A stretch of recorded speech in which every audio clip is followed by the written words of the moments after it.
noches.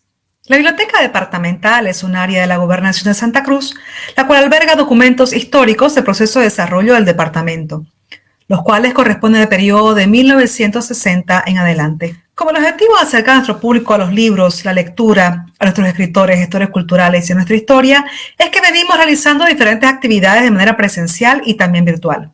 Esta noche, como parte de nuestra programación virtual, les presentaremos en nuestro espacio de conferencia un tema muy importante para todos nosotros los cruceños, el cual titula El proceso independentista cruceño, el cual será disertado por el licenciado Bismar Alberto Cuéllar Chávez. Él es formado en Ciencias Económicas y Administrativas. Sus 38 años de vida profesional los ha desarrollado en la industria petrolera. Desde niño le apasionó la historia, por lo cual se dedicó a su estudio de manera autodidacta, para luego cursar un posgrado en Historia Cruceña dictado por la Universidad Autónoma Gabriel René Moreno. Su espíritu curioso lo convirtió en un investigador histórico, como él mismo se autodenomina, continuando sus estudios e investigaciones en bibliotecas de Europa, América y Bolivia, logrando descubrir documentos que aclaran y amplían la desconocida historia cruceña, lo que ha publicado de manera inédita. Es miembro de la Sociedad de Estudios Cruceños Geográficos e Históricos de Santa Cruz y socio corresponsal de la igual institución en Sucre. Ha escrito 21 obras literarias sobre literatura, cultura y turismo. Ha escrito y dirigido una obra inédita y única de teatro callejero con 812 actores, la cual fue puesta en escena en la plaza principal el año 2010, con motivo del bicentenario del Grito Libertario Cruceño. Es catedrático de posgrado de liderazgo indígena, rural, distrital y regional, catedrático de posgrado de realidad nacional, también en materias como política social, política económica, política ambiental, política internacional y política partidaria, catedrático de posgrado del módulo de historia cruceña, de igual manera del módulo turismo y cultura cruceña. Cuenta con muchas distinciones entregadas por instituciones cruceñas, valorando su aporte a la cultura, historia y turismo de Santa Cruz. Ha dictado conferencias en todas las universidades cruceñas, en colegios de profesionales, centros culturales, fraternidades, círculos de amigos, así como en varios países del extranjero, y muchas otras actividades al servicio de la historiografía e identidad cruceña. Quisiéramos empezar esta noche agradeciendo a Café Patrimonio, un café nuestro, un café boliviano, el cual nos acompaña en cada una de nuestras actividades, el cual también pueden disfrutar en Demos Café, que está ubicado en la avenida San Martín, calle 5, Hugo Wast. De igual manera, quisiéramos agradecer a la Fundación Cotas por apoyar la difusión de nuestra historia, los libros y las letras, al abrirnos las puertas para llegar a sus hogares a través de las redes sociales, de sus redes sociales de ellos y también de la pantalla chica. Muy buenas noches a todos, bienvenido, licenciado Bismar, muchas gracias por permitirnos mostrar este tema tan valioso para nosotros los cruceños. Estimada Osana, muy buenas noches, un placer estar en tu programa, lo sigo de cerca y veo que tiene bastante gente que también lo sigue. Efectivamente, este tema es algo muy importante para el cruceño porque mucha gente festeja el 24 de septiembre, pero no sabe exactamente qué fue lo que sucedió. Inclusive el día de hoy había un debate en un grupo de WhatsApp sobre el 10 de septiembre, por ejemplo, mañana 10 de septiembre se recuerda el primer movimiento que hubo en el Chaco cruceño, que fue el primer movimiento revolucionario que motivó el otro, que sería los 14 días, el 24 de septiembre de Santa Cruz. Entonces, y lo lindo, Osana, es que estos medios de comunicación, las redes sociales, te permite interactuar con mucha gente, de tal manera que cuando ya se crea un debate entre los que están en el grupo, es decir, que esa tarea que hemos iniciado hace 26 años, difundiendo la historia cruceña, está tomando cuerpo, porque ya la gente se interesa, se motiva, ya opina, ya habla, ya discute, y eso es lo importante, porque es como dice un profesor, ¿no? Si nadie pregunta en el aula, o entendieron todo o nadie entendió nada. Entonces, me gusta a mí saber que la gente está discutiendo, está debatiendo estos temas, porque quiere decir que les interesa. Y gracias por la invitación, querida Osana. Claro que sí, justamente nosotros tratamos siempre de ver las preguntas que las personas nos van dejando en los comentarios de cada conferencia o de cada tertuliando, que es otro espacio que tenemos de entrevistas también. Y en base a eso vamos viendo qué otros temas más quiere la gente, qué les interesa, ¿no? Entonces seguramente esta noche igual van a dejar sus comentarios, sus preguntas. Los invitamos a que las dejen para que así podamos también hablar con el señor Bismarck, con el licenciado Bismarck y hacer futuras conferencias, ¿no?, con su persona y poder continuar, ¿no?, que el público siga aprendiendo de la mano de usted. Entonces lo dejamos en pantalla para que usted pueda disertar este tema tan importante para nosotros los cruceños en este mes de Santa Cruz. Mucha gente cree que fue un 24 de septiembre de 1810 cuando el cruceño se levantó por iniciativa propia, por inercia propia. No fue así. El proceso independentista hispanoamericano es mucho más complejo de lo que se conoce normalmente en el aula de cualquier escuela u universidad. Resulta que el periodo colonial en América creó 6 niveles sociales. El primer nivel social eran los españoles, el segundo nivel eran los criollos, el tercer nivel eran los mestizos, el cuarto nivel eran los indígenas, el quinto nivel eran el mulato y por último, en el último peldaño de la escala social estaba el esclavo negro. Esto es importantísimo que ustedes lo tengan en mente porque es de lo que vamos a hablar a lo largo de esta presentación. Las causas del proceso emancipador hispanoamericano tienen 2 orígenes. Origen interno y origen externo. El origen interno es justamente el criollo sin poder. El criollo era el hijo del español nacido en América, que, de acuerdo a las leyes de Indias, tenían los mismos derechos que cualquier nacido en la península. Pero en la realidad, eso no se cumplía, porque ningún criollo había sido nombrado ni gobernador, ni virrey, ni presidente de audiencia, ni de ningún cargo importante. Todos venían de España. Entonces el criollo nacido acá, considerando que ya habían, 300 años, aproximadamente son 60 generaciones de criollos, de hijos de españoles en América, que no tenían acceso al poder. Entonces esa fue una de las principales causas. El desgaste propio que produce el poder desgasta. Y es así que acá también desgastaba el poder y eso va corroyendo poco a poco internamente. El crecimiento de la población y la palabra mágica, migración.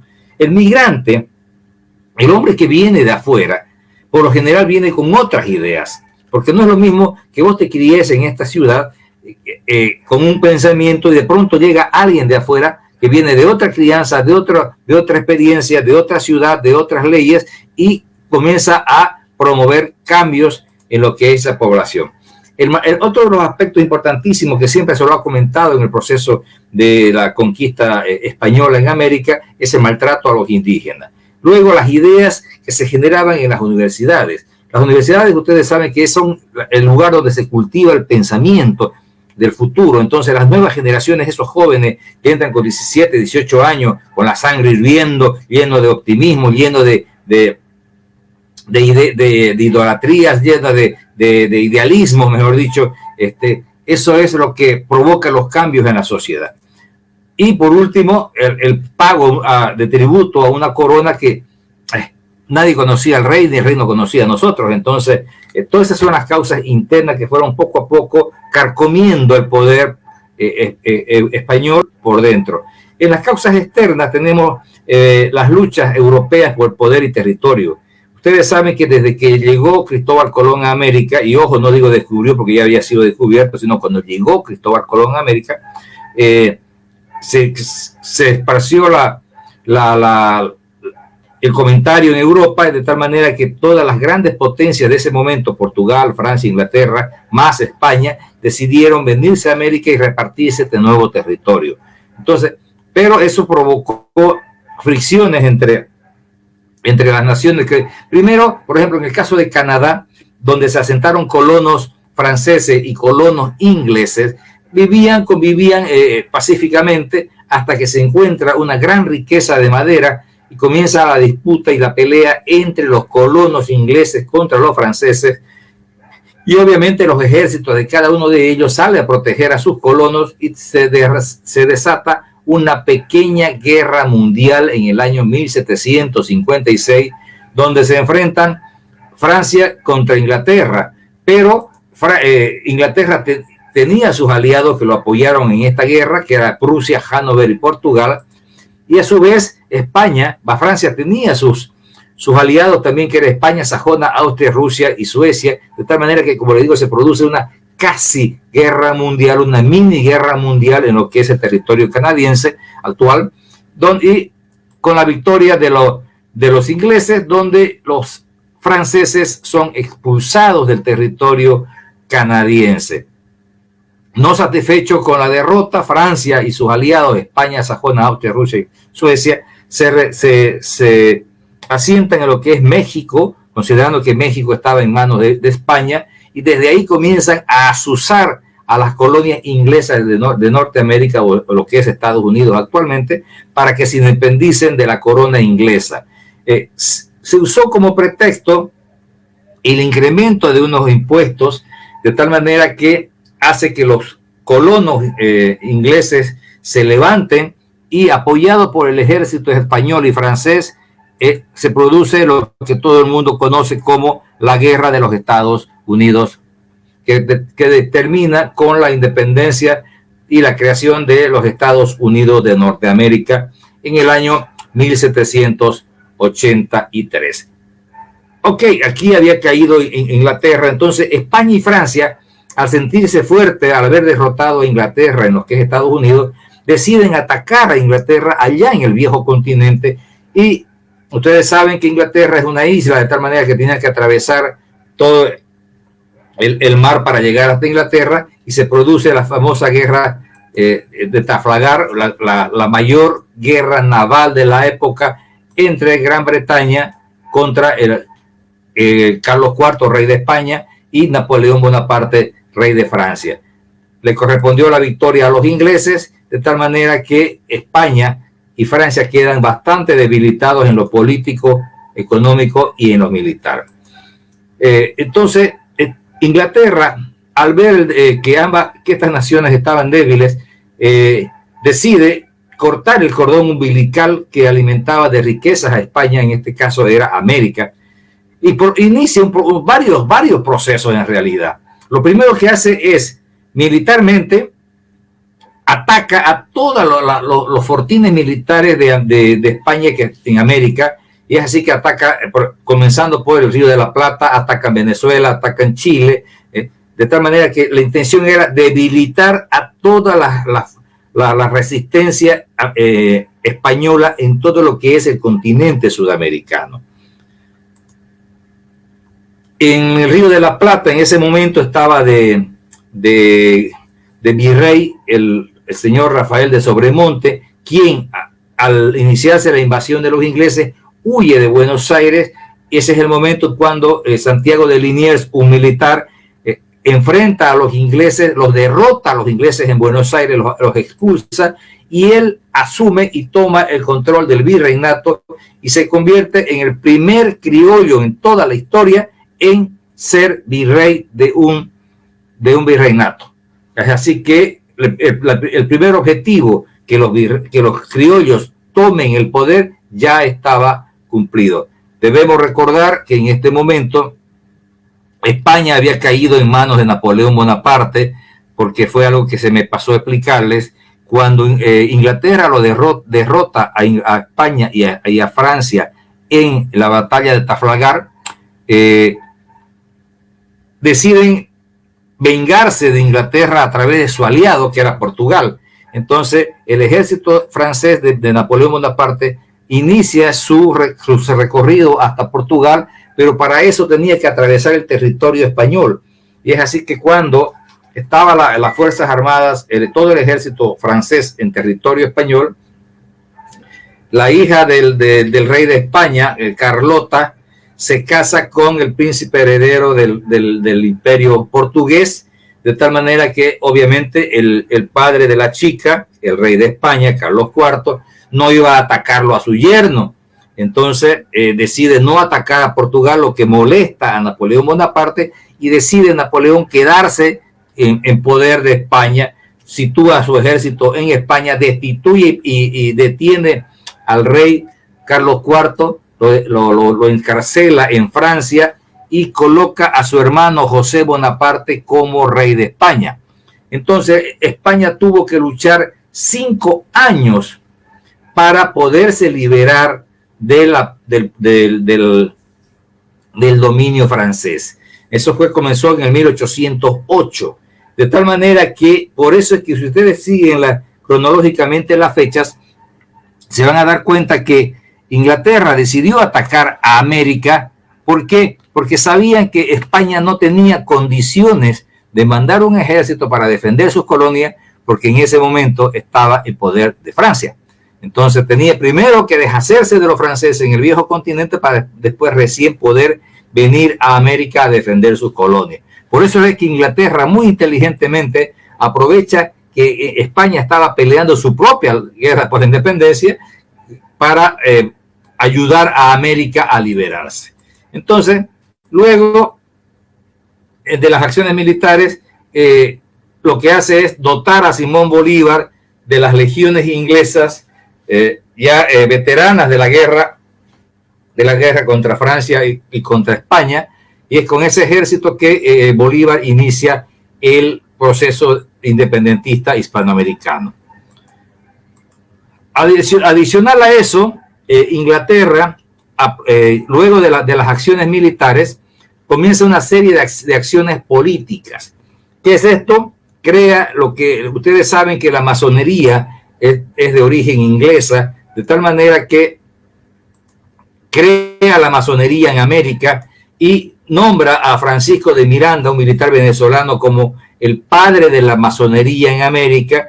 Es este hombre, Francisco de Miranda, quien se encarga de reclutar a los otros militares sudamericanos para iniciar todo el proceso de la independencia desde adentro, porque ya por afuera Inglaterra había atacado y debilitado toda la resistencia española, la resistencia militar. Ahora era momento de atacar desde adentro. Es así que lo recluta a Simón Bolívar hacia la masonería.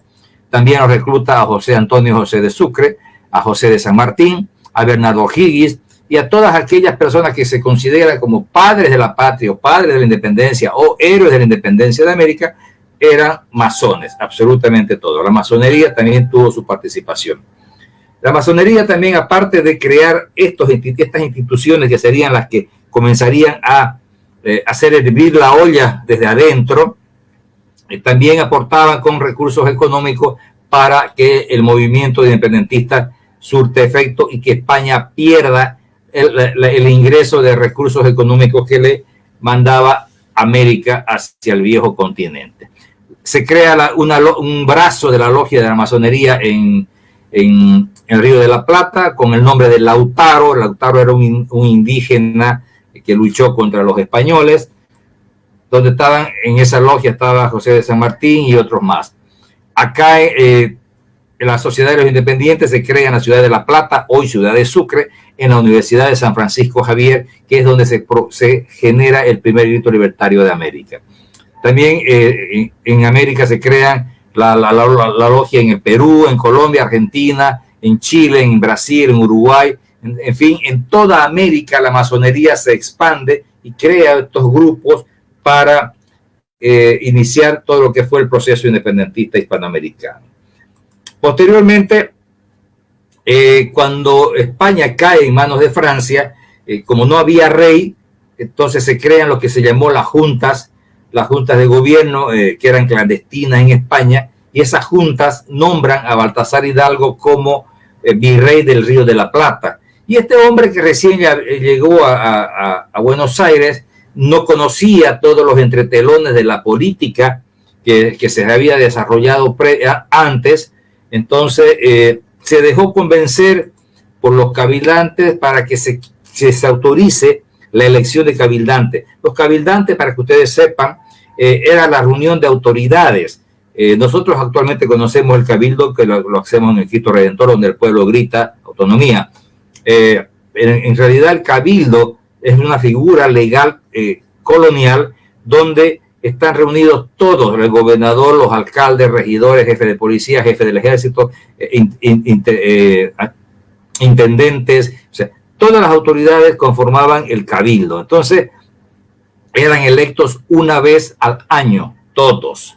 De tal manera que Baltasar Hidalgo permite que se haga la reunión de cabildantes y lo reconoce al cabildo, y el cabildo, cuando sesiona por primera vez, lo primero que hace es destituirlo justamente a Baltasar Hidalgo, y los criollos de Buenos Aires toman el poder el 22 de mayo de 1809. Eso derivó en que 3 días después, con la noticia que se tuvo de Buenos Aires, 3 días después se levanta la ciudad de La Plata, hoy ciudad de Sucre, y se genera lo que ustedes todos conocen como el primer grito libertario de América. Lo importante de este movimiento, aparte de la efectividad que tuvo, es quiénes estaban en ese momento en el evento. Estaban de testigo y participante el señor Juan Antonio Álvarez de Arenales, el señor Antonio Vicente Seoane Robledo, el señor Eustaquio Moldes, el señor Juan Manuel Lemoa o Lemoine, el señor Vicente Caballero. Todos ellos posteriormente participarían en el movimiento independentista cruceño. Ese es el efecto dominó del primer grito libertario en Chuquisaca. Produce el levantamiento en La Paz el 16 de julio del mismo año 809, y posteriormente el levantamiento de Santa Cruz el 15 de agosto de 1809, cuando los negros, mulatos, indios, esclavos y libres deciden levantarse contra los blancos y matarlos a todos los españoles de Santa Cruz.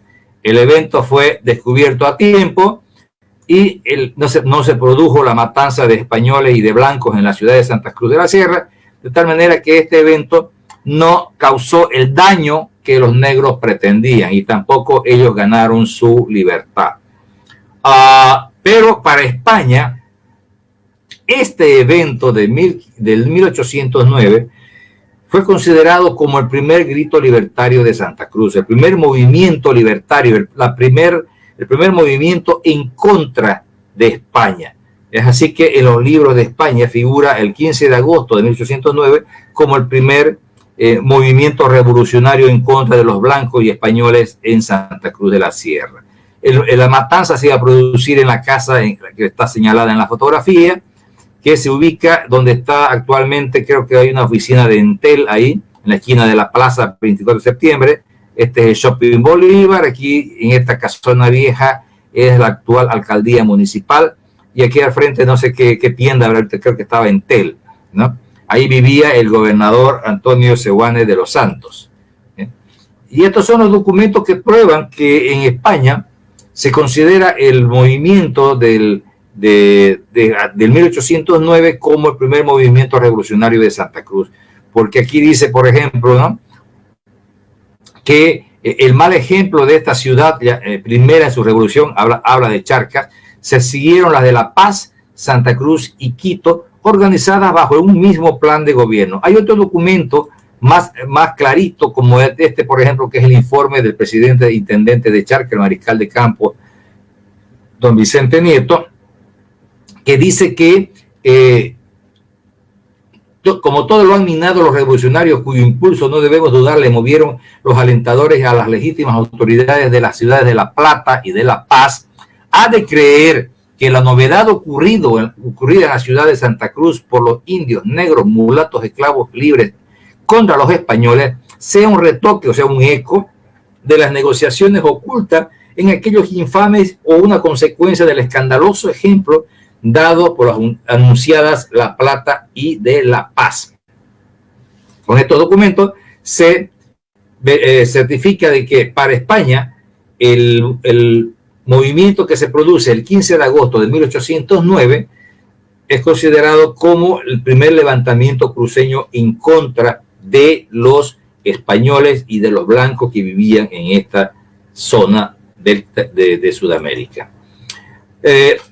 El trabajo de los emisarios continúa, y es así que el 10 de septiembre de 1810, uno de los emisarios, Eustaquio Moldes, llega hasta un fuerte militar que se encontraba instalado frente a lo que es actualmente Camiri, en la zona de Membiray, donde había una tropa española y una tropa indígena. En ese lugar estaba de comandante el el coronel Antonio Suárez de Arteaga, y de cura o de vicario del lugar estaba el cura Andrés Salvatierra Chávez, y estaba de monaguillo el señor José Manuel Vaca Cañoto, ¿no?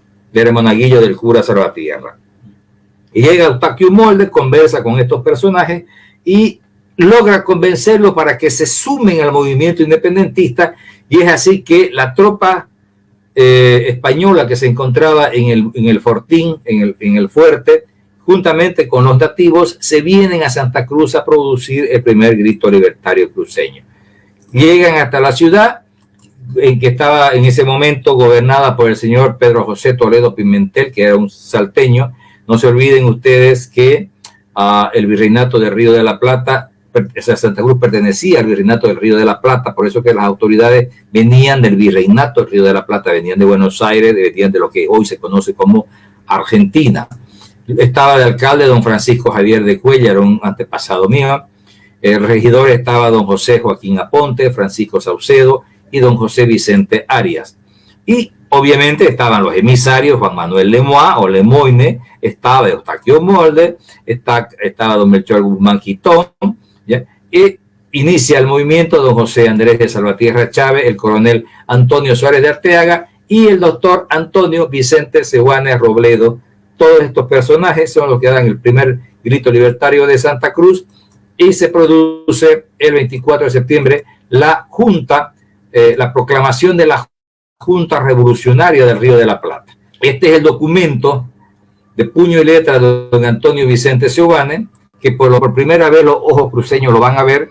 Es un documento, es la proclama de don Antonio Vicente Sehuanes al pueblo cruceño, declarando el inicio del proceso revolucionario, desconociendo al rey y sumándose y jurando fidelidad a la Junta Revolucionaria del Río de la Plata. Estos son los documentos que prueban que en el 1810 Santa Cruz genera o produce el movimiento revolucionario que se conoce normalmente como el primer grito libertario cruceño.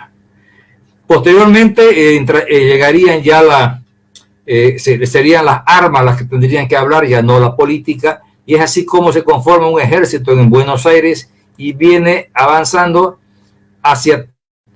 para atacar a los ejércitos españoles que todavía se encontraban en el interior del continente, y es así como llegan hasta Tucumán, luego llegan a Potosí, en donde se enfrenta al ejército. El 27 de octubre de 1810 se produce la batalla de Cotagaita, donde se enfrenta el realista José de Córdoba y Rojas contra los patriotas Antonio González Balcarce y el general Juan José Castelli.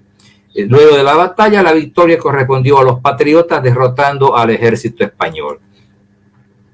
La segunda batalla se produce también en la misma zona, el 7 de noviembre de 1810, en Suipacha, en Potosí. Están los realistas José de Córdoba y Rojas y Vicente Nieto contra el patriota José Antonio González Balcarce.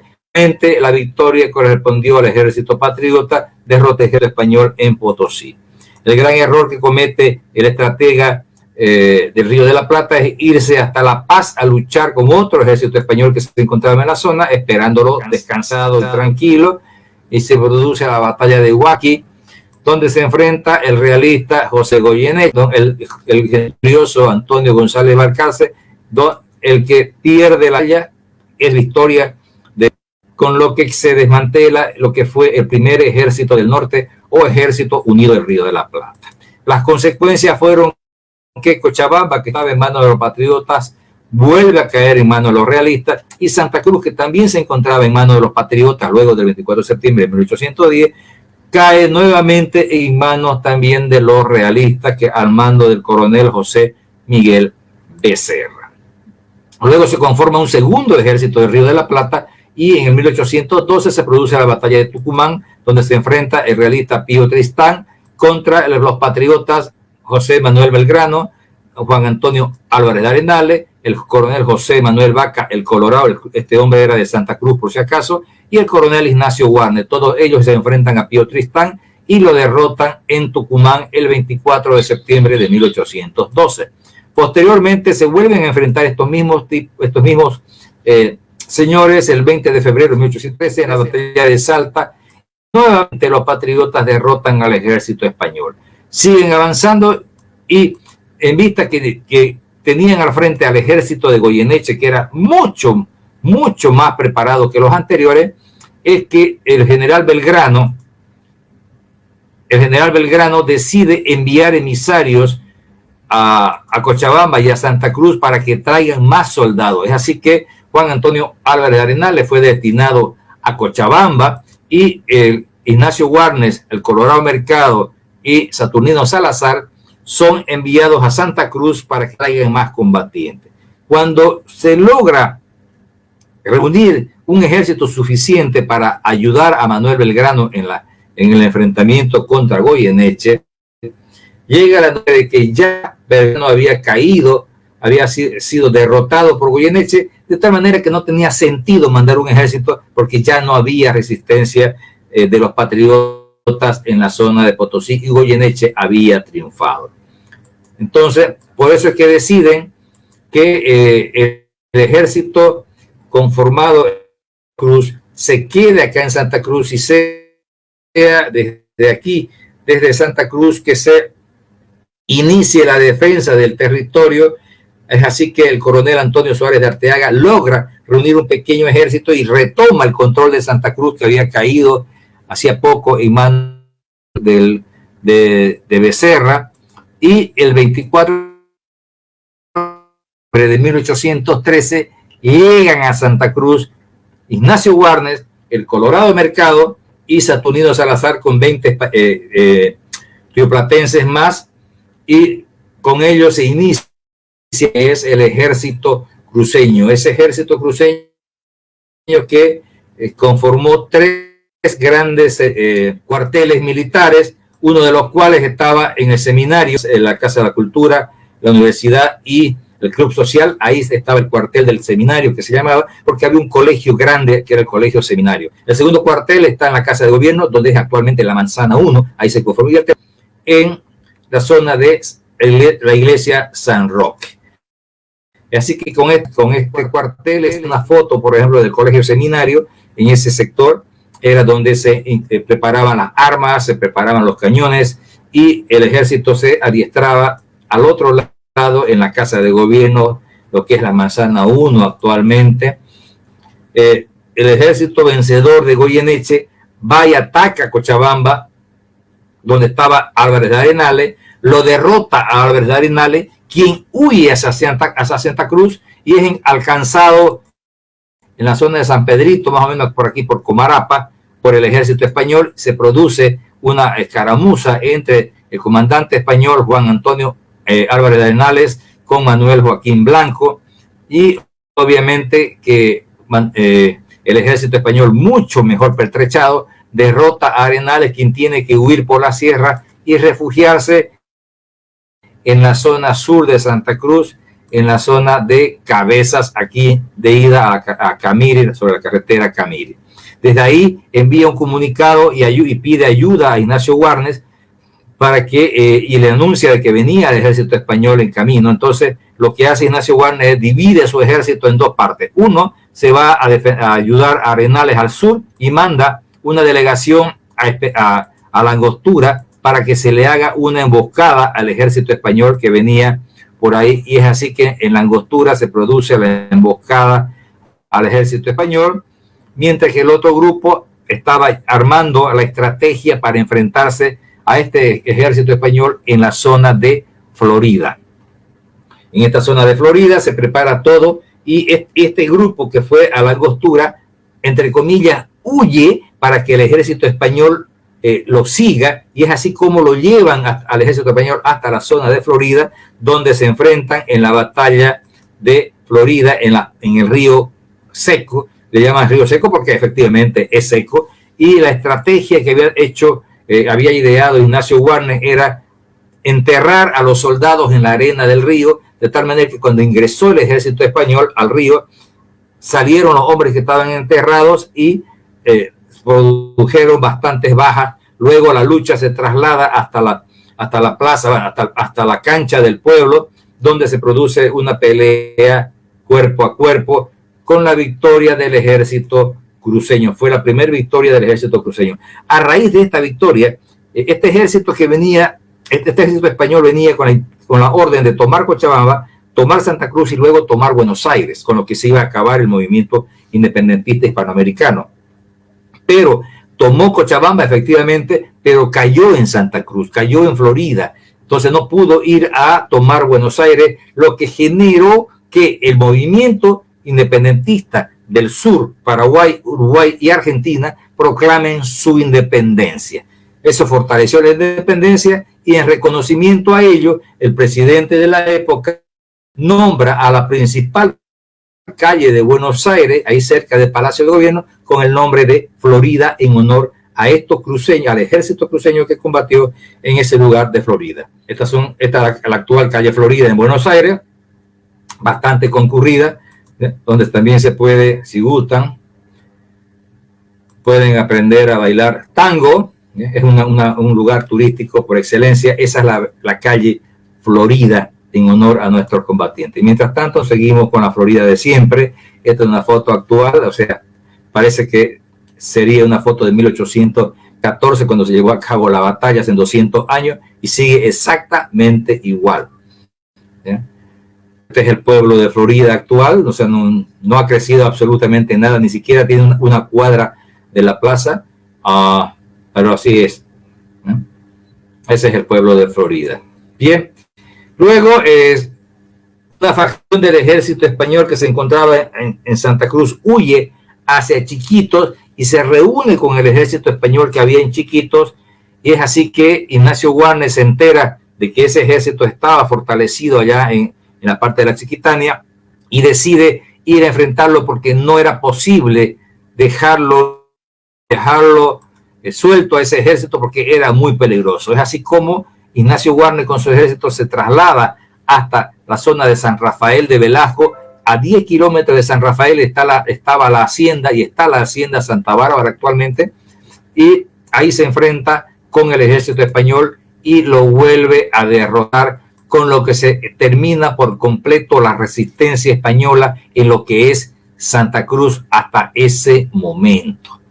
1815 al 7 de octubre. Aprovecho la ocasión para invitarlos a todos ustedes para que el 7 de octubre, dentro de un mes, nos acompañen a la delegación de la Sociedad de Estudios Geográficos y Históricos de Santa Cruz al evento de recordación de esta batalla que se va a llevar a cabo en el lugar mismo donde se llevó a cabo la batalla en Santa Bárbara, en la zona de San Rafael de Velasco. Quedan cordialmente invitados. Oportunamente se les hará llegar la invitación por WhatsApp.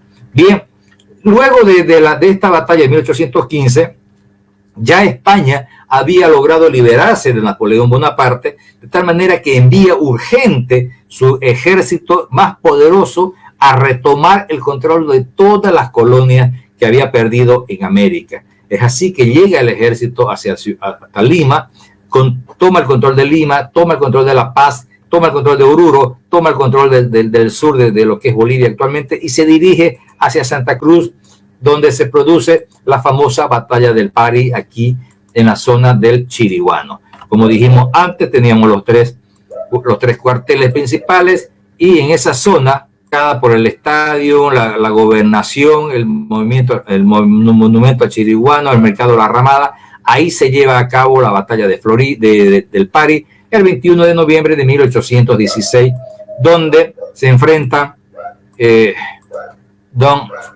coronel Francisco Javier Aguilera al mando de las tropas españolas contra el coronel Ignacio Warnes, que estaba ayudado por Cañón, por Salazar, por Ramitos y por el coronel José Manuel Mercado, el Colorado.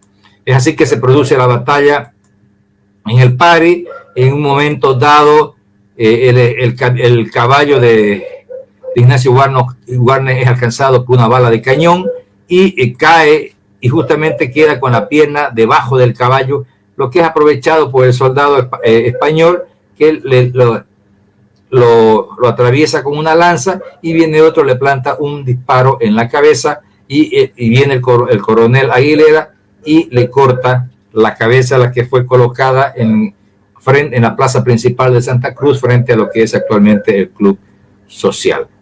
Con eso se acaba temporalmente la resistencia cruceña, pero toda la caballería estaba viva y se refugia en la zona de Saipurú, en el Chaco cruceño, y desde allá permanentemente venía a Santa Cruz a azuzar al ejército español.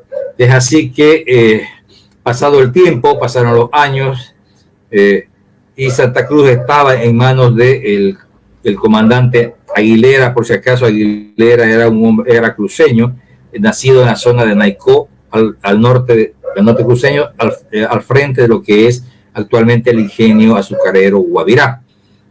Así vestían los comandantes y los soldados cruceños en aquella batalla del Pari. En este lugar se llevó a cabo. Luego, en el año 1824, ¿ya? El 6 de agosto de 1824, el ejército de Bolívar logra derrotar al ejército español en la batalla de Junín.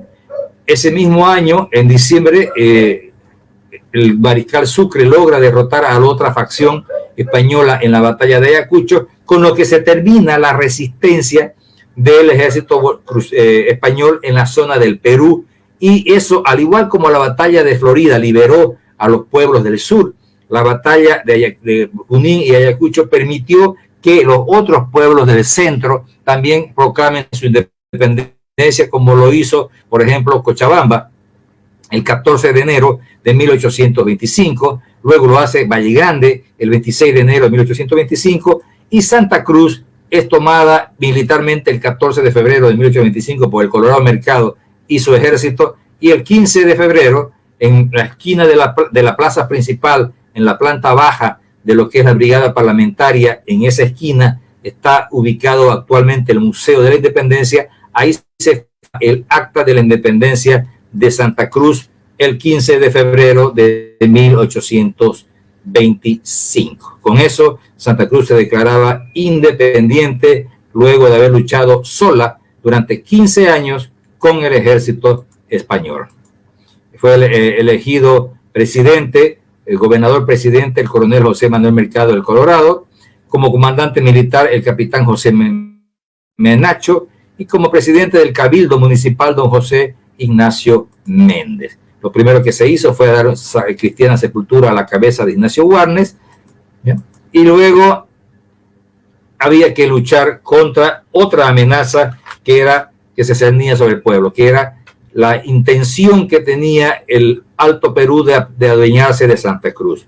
Por eso fue que el Congreso argentino, al cual pertenecía la Santa Cruz colonial, como les dije antes, Santa Cruz pertenecía al virreinato del Río de la Plata. Entonces, el Congreso del Río de la Plata envía una carta al libertador Simón Bolívar y le dice lo que ustedes están leyendo, que liberaba a las 4 provincias del Alto Perú hasta el Desaguadero para que hagan lo que quieran. Ese se refería a La Paz, Cochabamba, Potosí y Charca, o sea, Chuquisaca. Fíjense ustedes que no habla de Santa Cruz.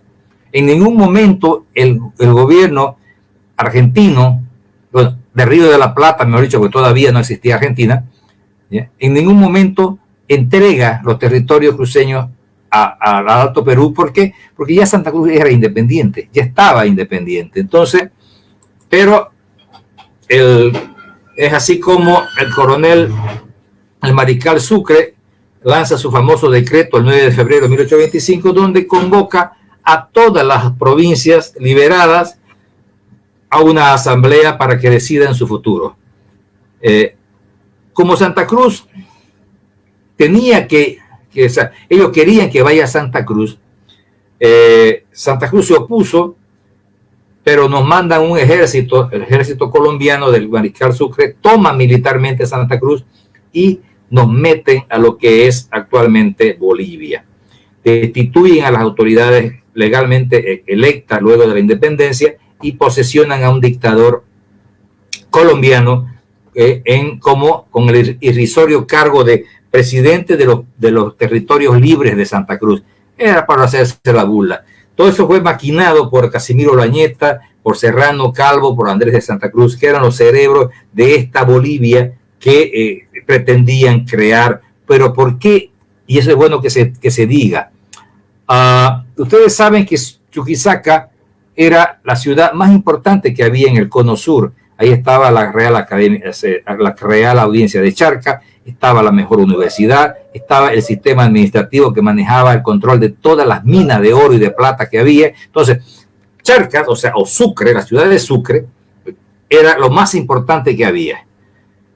Y Bolívar, ¿qué es lo que les dice? Si quieren conformar las nuevas repúblicas, perfecto, deben estar conformadas por los límites de los anteriores virreinatos. ¿Qué significaba eso? Que si esta zona, si la zona del Alto Perú, La Paz, Cochabamba, Potosí y Chuquisaca decidían irse hacia el Perú, la capital iba a ser Lima, y si decidían irse hacia el Río de la Plata, la capital iba a ser Buenos Aires. Y ellos perdían poder. Así que había que crear un país para que ellos sigan teniendo poder.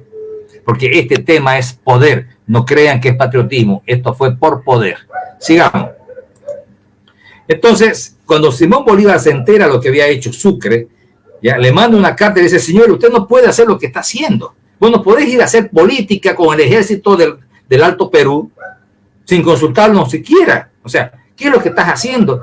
Sucre le mandó una carta a Bolívar diciéndole que le disculpe por el error, que era producto de su juventud, de su inexperiencia, pero que se iba a conformar solamente un gobierno provisional hasta ver qué negociaciones iba a tener Buenos Aires con Lima.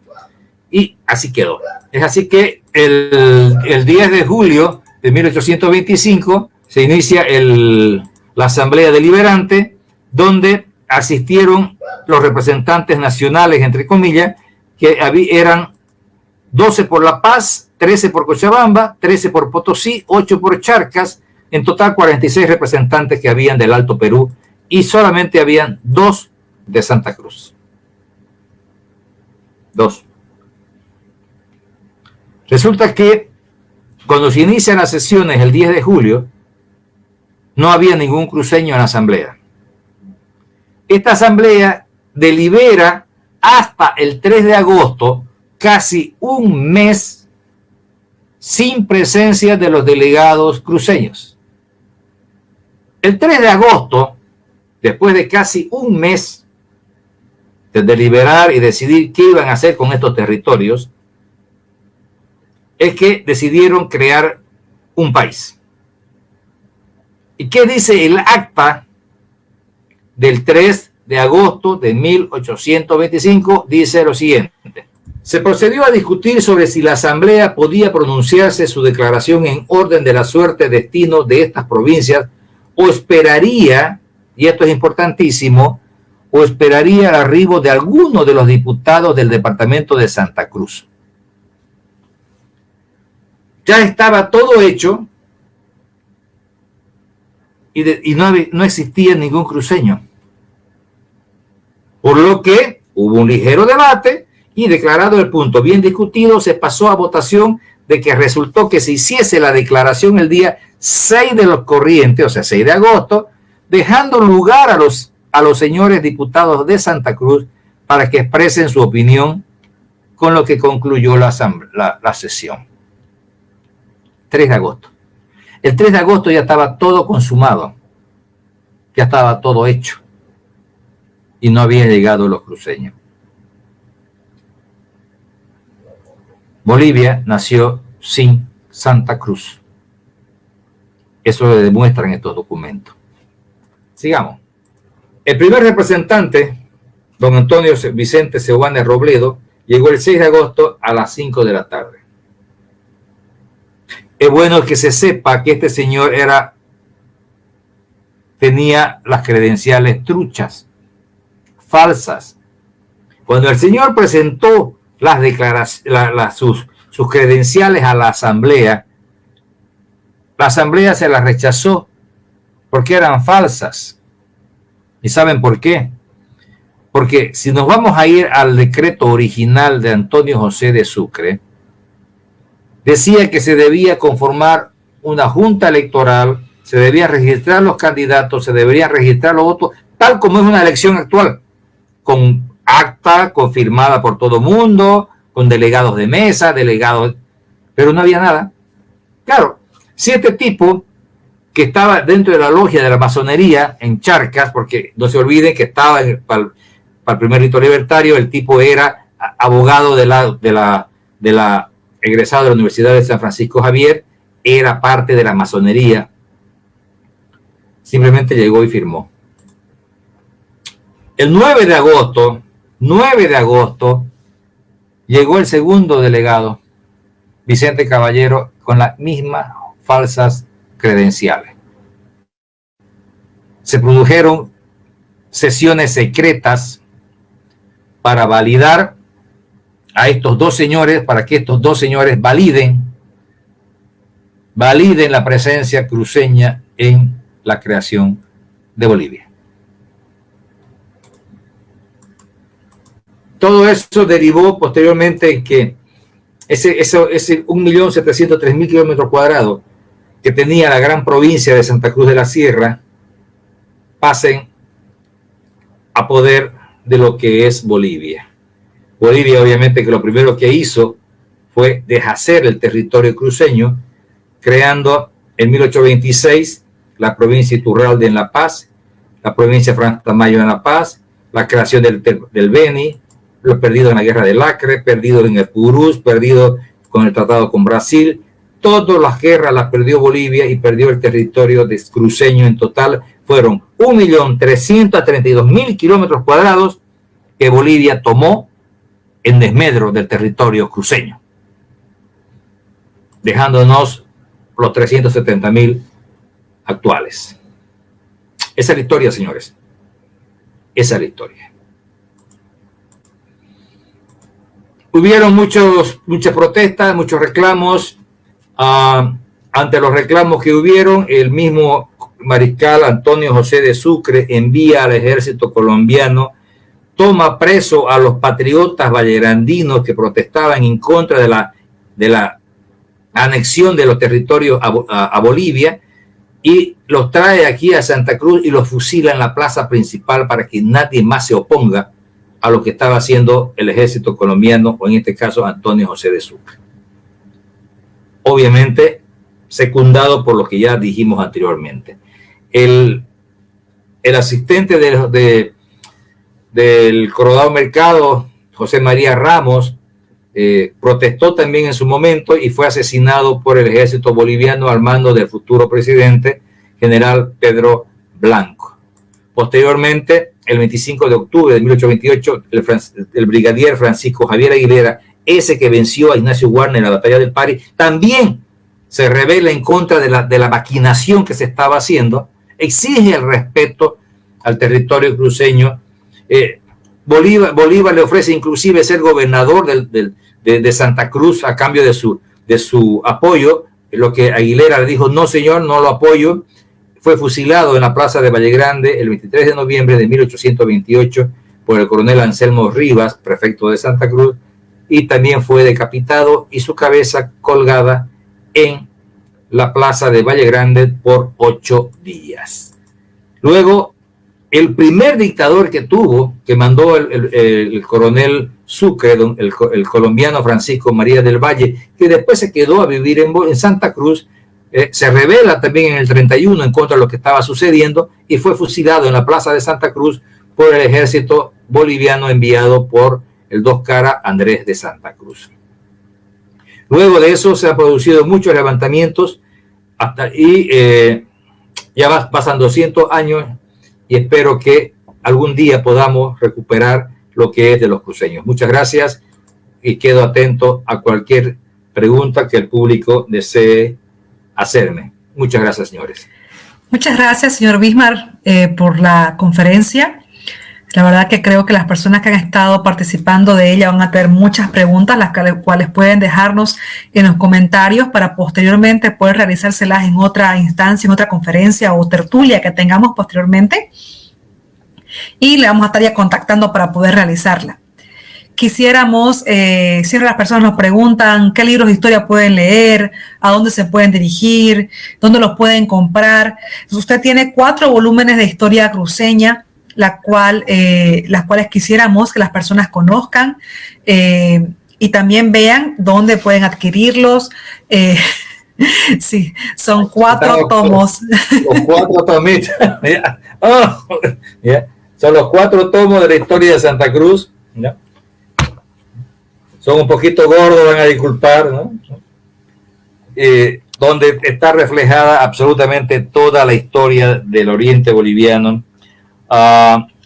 Es un gran esfuerzo, estimada Osana, que estoy haciendo porque me embarqué en esta misión. No es un sacrificio, es una misión de dejar escrita toda la historia cruceña, porque las próximas generaciones merecen y tienen todo el derecho de conocer la historia. Lastimosamente nosotros no tuvimos acceso a esa información en colegio, no tuvimos acceso a esa información en la universidad. Así que ahora sí tienen la oportunidad de conocer. Pueden pedírmelos a través del número telefónico que está en pantalla. Se lo entregamos a domicilio sin costo adicional ninguno. Mandamos a cualquier parte de Bolivia sin costo adicional. Hemos mandado ya a Pacanía, a San Julián, a San Ignacio, Puerto Suárez, a todas partes totalmente gratis, porque lo que queremos nosotros es que todo el mundo tenga estos libros en su casa, ¿no? Eso es lo importante, que lo tengan los libros, ¿no? Entonces, yo les pido a todos aquellos que nos están mirando que tengan un libro de historia cruceña, por ellos, por sus hijos, por sus nietos, porque duele mucho después cuando uno quiere comprar un libro y ya el autor se murió, ya se agotó la edición. Entonces aprovechen ahora. Es más, están en promoción porque normalmente cuestan 700 bolivianos los 4. Ahora yo lo estoy dando en 385 los 4 tomos y les regalo una taza. No tengo ninguna por aquí a la mano, una taza con el escudo cruceño hermosísimo. Así que aprovechen la promoción de septiembre y llévese la historia y una tacita para que se tome un buen café que marca Patrimonio. Claro que sí, Café Patrimonio. Café Patrimonio que siempre nos apoya. Entonces, 4 años seguidos. Eso ha sido todo. Gracias, queridos amigos. Cualquier consulta pueden hacerla también a mi WhatsApp. En realidad, todos los días recibo hasta 10, 15 consultas en mi WhatsApp de, como te dije al comienzo, de grupos de jóvenes que se reúnen a conversar, a un churrasco, a compartir, y siempre sale el tema histórico, de tal manera que se produce la discusión. ¿Y quién es el que saca de duda? Me llaman a mí, don Bismarck, estamos apostando 2 cervezas aquí, esta es la pregunta, hágame ganar, dice, ¿no? Entonces, eso es lo que queremos provocar, que la gente tenga curiosidad, porque sabe que, Osana, la curiosidad es la base del desarrollo. Si usted no tiene curiosidad por algo, una curiosidad por comerse una torta helada o un pie, si no tiene esa curiosidad, no va a aprender a hacerlo. Entonces, tenemos que tener la curiosidad, porque la curiosidad es la madre de la ciencia. Así que cuenten conmigo cuando quieran. Osana, gracias por todo y que Dios la bendiga. Muchísimas gracias, señor Bismarck. La verdad que un gusto haber tenido esta noche. Creo yo que cada una de las palabras y la información que ha dado ha sido muy valiosa y que el público va a darle el valor de igual manera y que se podrán en contacto con usted para aprovechar esta promoción de septiembre que está imperdible. Y esperamos, pues, ¿no?, que también en base a lo que vayan leyendo tengan más preguntas para hacerle y nos las vayan transmitiendo. Así podamos organizar otra conferencia o otra tertulia en el próximo mes de octubre. Claro. Le agradecemos muchísimo por esta noche y por toda la información que nos ha dado. Gracias a ustedes. Bendiciones para todos. Gracias. Bendiciones para usted igualmente. Muchas gracias. Hasta luego. Les agradecemos por haber sido parte esta noche de la conferencia dictada por el licenciado Bismarck Alberto Cuéllar Chávez, el proceso independentista cruceño. Esperamos que la información haya sido receptiva para ustedes y que a través del conocimiento que están adquiriendo, como dice el señor Bismarck, les llegue la curiosidad de investigar un poco más, de continuar leyendo, tanto las publicaciones de él como otras publicaciones de historia cruceña. Pueden pasar por la biblioteca también para ver el material que tenemos dispuesto para ustedes. Y los esperamos, como todos los domingos, por las redes sociales, Biblioteca Departamental de Fundación Cotas, por los canales de Fundación Cotas también, para aprender un poquito más y acercarnos a los libros y a la lectura. No nos olvidemos que se hace gestión trabajando.